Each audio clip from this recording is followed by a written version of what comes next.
안녕하세요 여러분. 오늘의 흥미로운 기사 내용은 일론 머스크와 바이든 대통령 간의 갈등 그리고 민주당과의 결별과 2024년 파리 올림픽에서 화제를 모은 시몬 바일스의 이야기입니다. 우선 좋아요 버튼을 누르고 채널 구독 및 알림 설정도 잊지 마세요. 여러분의 관심과 지지가 저희에게 큰 힘이 됩니다. 첫 소식은 일론 머스크와 바이든 대통령 간의 갈등 그리고 민주당과의 결별 이유에 대해 깊이 있게 탐구해 보려고 합니다.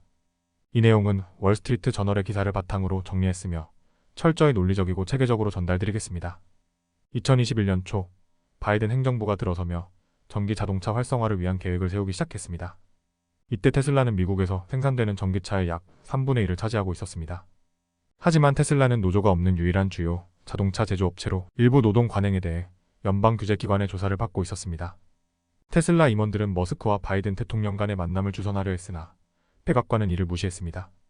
이는 미국 자동차 노동조합 UAW의 압력 때문으로 백악관은 강력한 노조를 화나게 하고 싶지 않았습니다. 2021년 8월 바이든 대통령은 전기차 활성화 행사를 개최했으나 테슬라는 초대받지 못했습니다. 대신 GM, 포드, STL, LANTIS 등 다른 새 자동차 회사의 임원들이 초대되었습니다. 이들은 모두 UAW 회원을 다수 고용하고 있는 회사들이었습니다. 바이든 대통령은 GM의 CEO 메리 바라를 칭찬하며 당신은 자동차 산업 전체를 전기화했습니다 라고 말했습니다.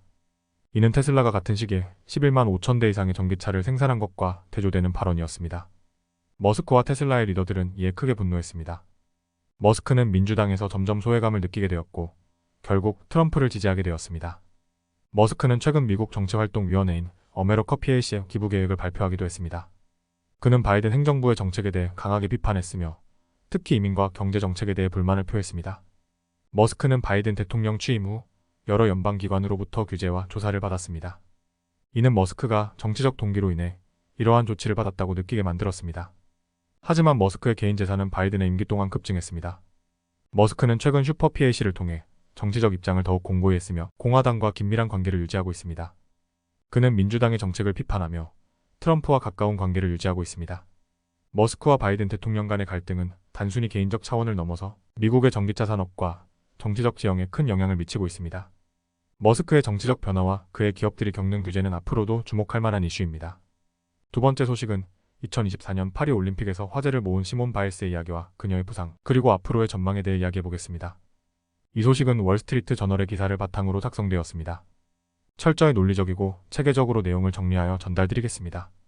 시몬 바일스는 2024년 파리 올림픽에서 눈부신 복귀를 했지만 예선 경기 동안 종아리 부상으로 인해 절뚝거리며 경기를 치렀습니다.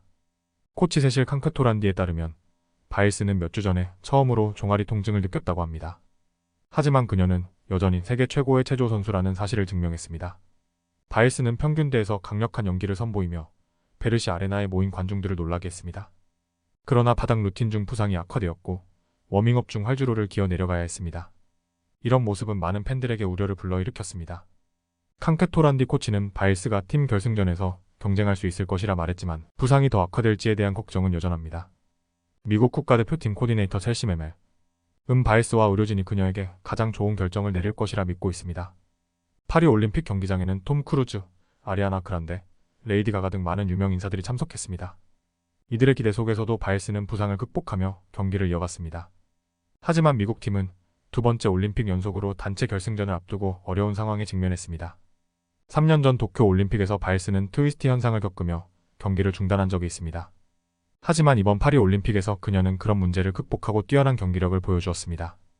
바일스는 개인 종합, 마루, 도마 결승에서 1위를 차지하며 여전히 최고의 체조 선수로 자리매김하고 있습니다. 미국 팀은 여전히 팀 금메달을 따야 할 강력한 후보로 남아 있습니다. 특히 수비 챔피언인 러시아 팀이 없는 상황에서 더욱 그러합니다. 하지만 시몬 바일스의 부상은 여전히 큰 변수로 작용할 것입니다. 시몬 바일스의 이번 올림픽 경기는 훌륭하면서도 우려스러운 부분이 많았습니다. 그녀의 부상이 어떻게 전개될지 그리고 미국 팀이 이번 올림픽에서 어떤 성적을 거둘지는 앞으로 지켜봐야 할 중요한 포인트입니다. 이상으로 오늘의 이야기를 마치겠습니다. 시몬 바일스와 미국 팀의 경기를 응원합니다. 오늘은 여기까지입니다. 다음 영상에서 더 유익하고 흥미로운 내용으로 찾아뵙겠습니다. 이 영상은 투자 의견이 아닙니다. 매우 감사합니다.